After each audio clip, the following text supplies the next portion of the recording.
that's true. Naked Palpatine. Oh, you pick that one.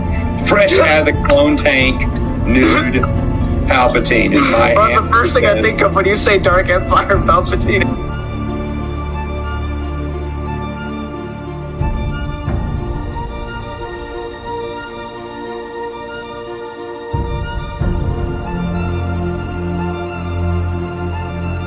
Welcome back. We have the Crow again. Third time's a charm, with another one. This time, not having James O'Barr whatsoever. We have Flesh and Blood by James Vance and Alexander Maleev. This time, we follow Iris Shaw, a female for the first time, a female crow.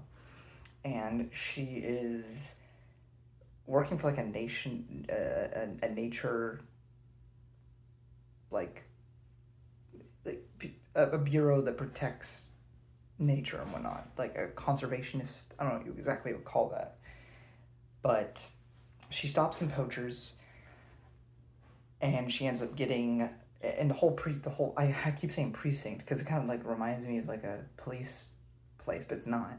But the building she's in with other people gets blown up, and so in classic Crow fashion, she's resurrected to get a revenge on these men, or justice, as she makes a distinction in this comic.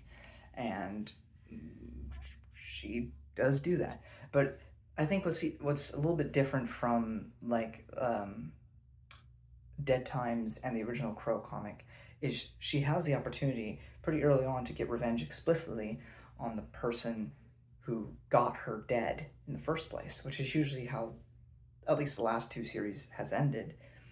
This one in particular, she uses that guy to take down a bigger crime situation before finally moving on. You know, in a sense, it's not only providing her closure, but it provides others with hope for the future. So in a way, she might be more heroic than Eric Draven. Which I don't think is disrespectful. It's just a different mindset. And not that, you know, Eric wasn't a hero in a sense. I mean, he still, there was a couple, you know, parts of that original comic where he would go out of his way to help someone. But I mean, you're only there for a short time when you come back from the Crow, whatever that means. Also interesting, because I don't think this happens in the original, but both in Dead Times and this comic, which I failed to mention, is that the Crow actually talks to you, which I don't think happened in the original, which is interesting. But yeah, another thing that adds an extra layer to it too is that Iris was pregnant at the time, so she, you know, it not only was a loss of life, but a loss of potential life as well.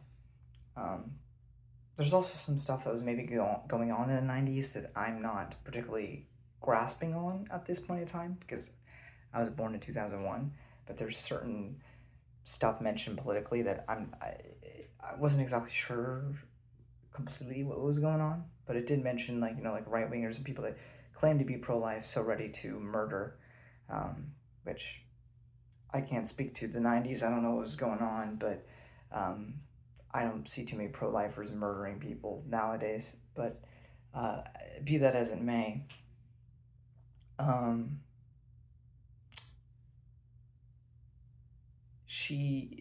don't have too much to say.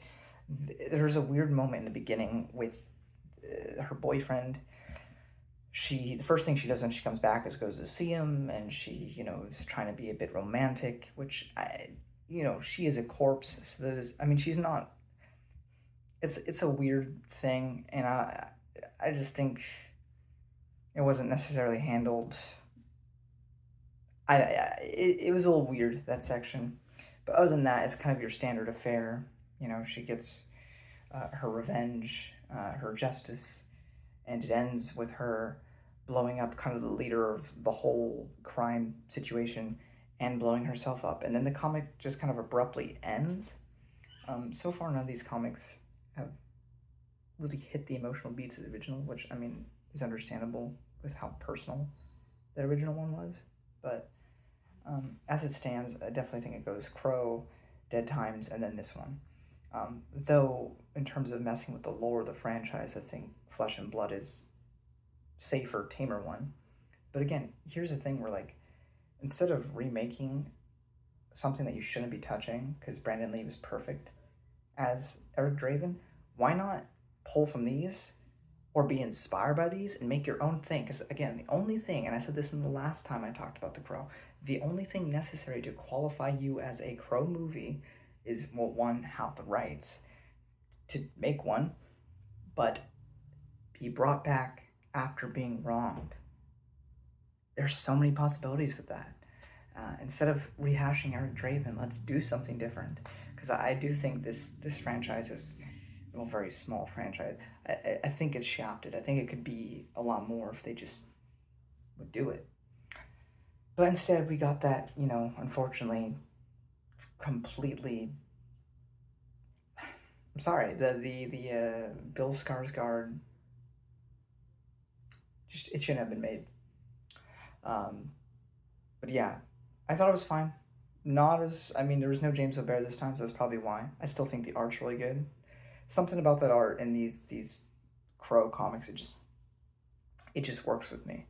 And actually, while the Cure story that I talked about before may be one of, I don't like the art in that one really. I think it's fine, but I thought the story was overall much better, and way different from the usual Crow affair. But this was very safe, I think. But it is nice to get a different perspective. We have a female perspective for the first time, and I was actually surprised at how tame it was. I mean, yeah, she gets blown up, but considering how this series started, I was expecting a lot worse. So I'm glad she didn't have to go through certain things. But yeah, I thought it was fine. And yeah, if you want to see me talk about more stuff like this, subscribe. I also talk about a lot of books, from fantasy to sci-fi, and so on and so forth in between. Anyway, until next time. It can't rain all the time. Bye-bye.